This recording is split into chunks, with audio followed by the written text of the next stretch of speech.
Pernahkah kita bertanya, siapakah diri sejati kita? Apakah manusia hanya tubuh dan pikiran? Atau ada sesuatu yang lebih dalam yang tak kasat mata, namun mengendalikan arah hidup kita secara diam-diam? Dalam konstruksi kesadaran manusia, tersembunyi 4 kendali utama, yakni roh, akal, kolbu, dan naluri. Keempatnya adalah medan energi yang terus berinteraksi, membentuk kualitas jiwa kita, seperti sistem frekuensi dalam medan kuantum. Siapa yang dominan di antara keempat komponen ini akan menentukan getaran diri kita. Apakah rendah dan terjebak dalam naluri, atau tinggi dan tersambung pada frekuensi ilahiyah. Ruh adalah cahaya putih yang suci dari alam qadim, sumber fitrah ilahiyah dan koneksi murni kepada Tuhan. Naluri adalah bara merah, pusat dorongan biologis, nafsu, dan kecenderungan duniawi. Di antara keduanya ada kolbu yang berfungsi sebagai cermin. Ia bisa memantulkan cahaya ruh jika bersih, atau justru dibelenggu naluri jika keruh. Sementara akal adalah beningnya logika biru, instrumen untuk membaca arah, namun bisa tertipu jika tidak disinari oleh rohani. Manusia yang dikuasai naluri akan hidup secara instingtif dan materialistik. Yang dikuasai akal semata bisa menjadi robot berpikir tanpa getaran kasih. Namun, manusia yang kolbunya tersambung ke ruh, dialah yang mengalami perluasan kesadaran. Inilah manusia rohani yang frekuensinya mampu menangkap sinyal ilahiyah. Karena ia hidup pada lapisan kesadaran metafisika ultra, maka pertanyaannya bukan hanya siapa kita, tapi komponen apa yang sedang mendominasi diri kita saat ini. Sebab kualitas hidup, arah takdir, dan bahkan hubungan kita dengan Tuhan amat ditentukan oleh pusat kesadaran mana yang aktif dalam diri kita. Assalamualaikum warahmatullahi wabarakatuh. Kembali hadir Mbah Mun Ajat Karimullah, sebuah channel yang mengampu tasawuf dalam perspektif ilmiah eksakta. Kami adalah pelaku tarekat arwah atau tarekat qadim, sehingga fokus bahasan kami pada entitas ruhaniah. Tujuan utama kami yaitu dalam rangka untuk khulu fisilmi kafah, masuklah ke dalam Islam secara kafah. Beragama harus lengkap, baik yang jasmani maupun yang rohani, yang baharu maupun yang qadim, yang duniawi maupun yang ukhrawi. Bahasan kali ini tentang siapa diri kita. Karena ketika kita mengenal diri, maka kita akan mengenal Tuhan. Man arufa nafsahu faqad arufa rabbah. Pemirsa dimanapun berada, agar mempermudah pemahaman kita, saya tampilkan slide sebagai berikut. Diri atau jiwa atau nafas adalah hasil interaksi antara ruh, akal, kolbu, dan naluri. Sebagaimana gambar pada layar di tengah tersebut, maka Sesungguhnya kalau kita cermati, baik ruh, akal, naluri, dan kolbu, justru dia berada di sisi luar yang mengendalikan jasad kita. Jasad kita hanyalah perangkat yang tunduk pada entitas abstrak tersebut. Apabila dalam interaksi tersebut unsur naluri yang paling dominan, maka sesungguhnya kita berada di alam bawah sadar, di mana dominasi naluri atau syahwat seperti makan, tidur, seksual, ingin menguasai, itu adalah semua alam bawah sadar.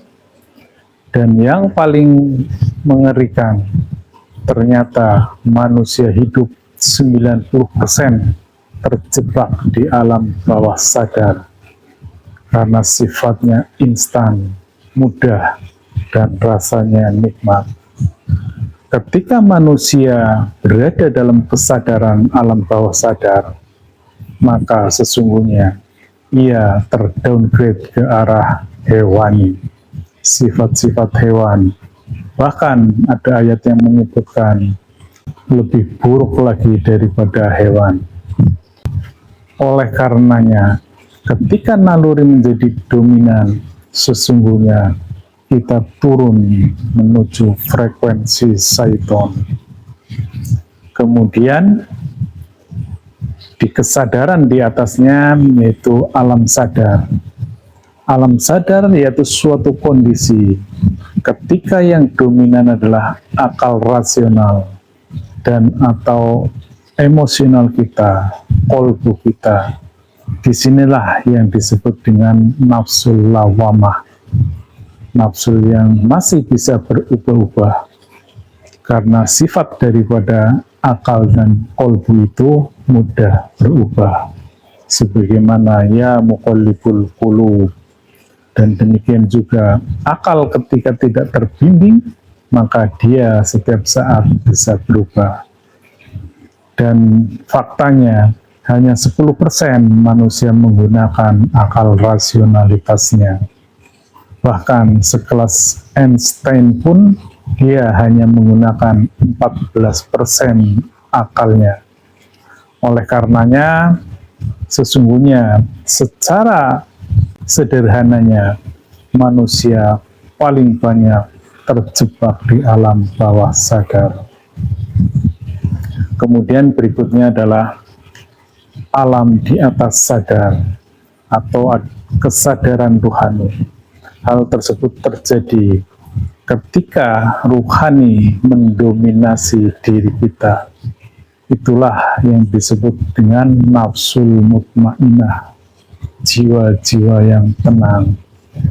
Dalam kesadaran ruhani, maka kesadaran kita menuju kepada frekuensi ilahiyah, yaitu ketika kita berada dalam ordinat zero, ordinat yang tanpa preferensi, tanpa hasrat, not belonging. Itulah kesadaran tertinggi. Selanjutnya, kalau kita lihat pada gambar sisi kiri, maka kita menemukan proses tazkiyatun nafas.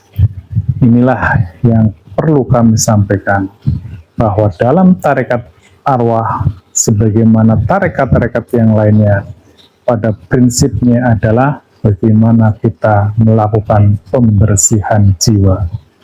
Secara teoritis, pembersihan jiwa atau tazkiyatun nafas melalui proses taholi atau pembersihan kotoran-kotoran dosa-dosa kita, kemudian tahali, memasukkan unsur-unsur ilahiyah sehingga kita bisa mencapai tajalli bersama dengan Tuhan yang maha ruhani. Dalam gambar tersebut juga terlihat yang garis-garis hijau itu menunjukkan disitulah batas alam dunia. Ini juga menjadi penting untuk dipahami bahwa ternyata baik kolbu, jasad, akal maupun naluri, semuanya itu merupakan entitas duniawi.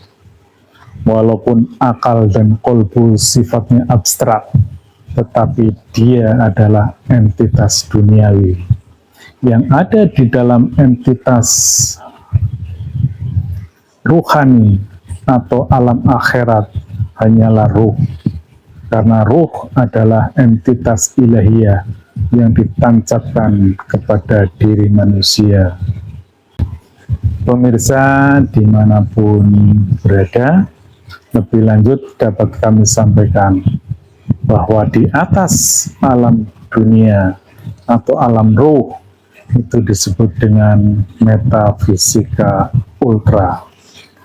Sedangkan ketika kesadaran kita berada di alam sadar, maka sesungguhnya kita ada di alam fisika, alam akal, alam empiris, alam yang mengikuti kaidah-kaidah sunatullah, alam sains dan teknologi. Dan apabila kita berada di alam bawah sadar, maka kita berada dalam kondisi metafisika infra. Di situ sifatnya afirmasi terhadap diri sendiri, kemudian law of attraction maupun mistis itu adalah walaupun berada dalam dimensi metafisika, namun metafisikanya adalah infra. Oleh karenanya kita harus sangat berhati-hati. Bisa jadi kita yang merasakan diri kita bersambung kepada Tuhan, kita merasa sudah khusyuk dalam beribadah, kita merasakan sudah ikhlas. Namun bagaimana kita bisa memastikan bahwa kondisi tersebut adalah berada dalam metafisika ultra atau berada dalam kesadaran rohani? Karena alam bawah sadar pun sangat mirip kondisinya. Itulah yang namanya metafisika infra. Kita bisa merasa khusyuk, ikhlas, padahal itu hanya sebatas afirmasi ke dalam diri kita. Kalau itu yang terjadi, justru sebaliknya, kita berada dalam kondisi alam bawah sadar. Kita merasa beribadah, tapi sesungguhnya menjauh dari Sang Kausa Prima, menjauh dari Tuhan yang Maha Kuasa. Itulah poin pentingnya. Pemirsa dimanapun berada, perlu saya sampaikan dukungan dalil terkait nafas, ruh, akal, dan qalb. Sebagaimana Quran Surat Al-Isra 85 yang artinya, mereka bertanya kepadamu tentang ruh, katakanlah, ruh itu termasuk urusan Tuhanku, sedangkan kamu tidak diberi pengetahuan kecuali hanya sedikit. Inilah yang seringkali menjadi penghalang bagi kita untuk belajar tentang ruh, karena sudah dideklar oleh Tuhan hanya diberikan sedikit. Namun kalau kita jeli, walaupun sedikit, ketika kita menggandeng Tuhan, Sang Maha Absolut, Maha tak terbatas, maka sedikit dikalikan dengan tidak terbatas, hasilnya tidak terbatas. Oleh karenanya, kita menjadi sangat penting, menjadi sangat urgent, karena hanya entitas ruh satu-satunya yang bisa memungkinkan bersambung kepada Tuhan yang Maha Ruh. Kemudian yang berikutnya adalah Quran Surat Al-Fajr ayat 27-28. Bismillahirrahmanirrahim. Ya ayyatuhan nafsul mutmainnah, irji'i ila rabbiki radiyatan mardiyah. Wahai jiwa yang tenang, kembalilah kepada Tuhanmu dengan ridho dan diridhoi. Ini catatan pentingnya. Yang kembali kepada Tuhan adalah jiwa atau nafas. Nafas adalah hasil interaksi antara ruh, kolbu, akal, dan naluri. Jiwa yang tenang hanya bisa terjadi ketika ruh menjadi panglima dalam diri kita. Akal, kolb, dan naluri sudah tunduk kepada ruh. Itulah jiwa yang tenang. Kemudian dalam Al-Qiyamah ayat 2 yang artinya, aku bersumpah demi jiwa yang sangat menyesali dirinya sendiri. Pada hakikatnya, jiwa yang tidak didominasi oleh ruh, maka dia menjadi jiwa yang menyesal. Lebih lanjut, Quran Surat Al-Hajj ayat 46 yang artinya, tidaklah mereka berjalan di bumi sehingga hati mereka dapat memahami atau telinga mereka dapat mendengar. Sesungguhnya bukanlah mata itu yang buta, tetapi yang buta ialah hati yang berada dalam dada. Ini juga penting bahwa hati atau qalb itu adalah berfungsi sebagai indrawi esoteris. Jadi dia mirip panca indera.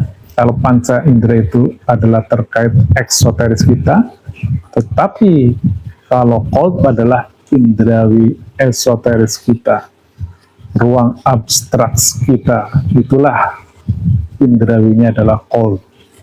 Lebih lanjut, Quran An-Nisa ayat 27 yang artinya, Allah hendak menerima tobatmu, sedangkan orang-orang yang mengikuti hawa nafsu menghendaki agar kamu berpaling sejauh-jauhnya.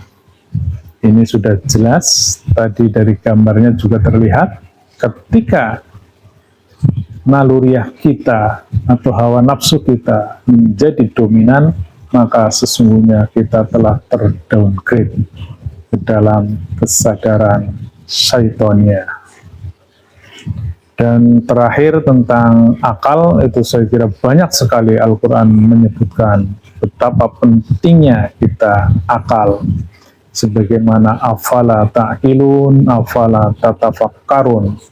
Kita harus banyak berpikir, kita harus banyak bertafakur, dan sebagainya. Pemirsa dimanapun berada, berdasarkan uraian di atas, maka dapat saya sampaikan beberapa simpulan.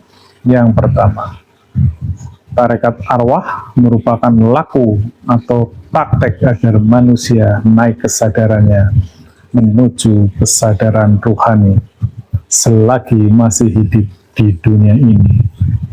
Prinsip utamanya yaitu mutu qabla anta mutu.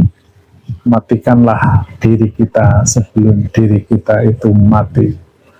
Maksudnya unsur akal, qalb, dan naluriah kita dimatikan atau dikendalikan sehingga ruh menjadi panglima dalam diri kita. Poin yang kedua, beragama pun apabila tidak mencapai kesadaran ruhaninya, maka justru terdowngrade ke alam bawah sadar, masih diliputi hawa nafsunya, keinginan-keinginannya, surga, kenikmatan, dan lainnya. Padahal untuk mencapai hal tersebut harus melalui pembersihan total, tazkiyatun nafas. Dan kita sering mendapatkan secara umum orang berdoa untuk mewujudkan hasrat-hasratnya. Demikian juga berzikir.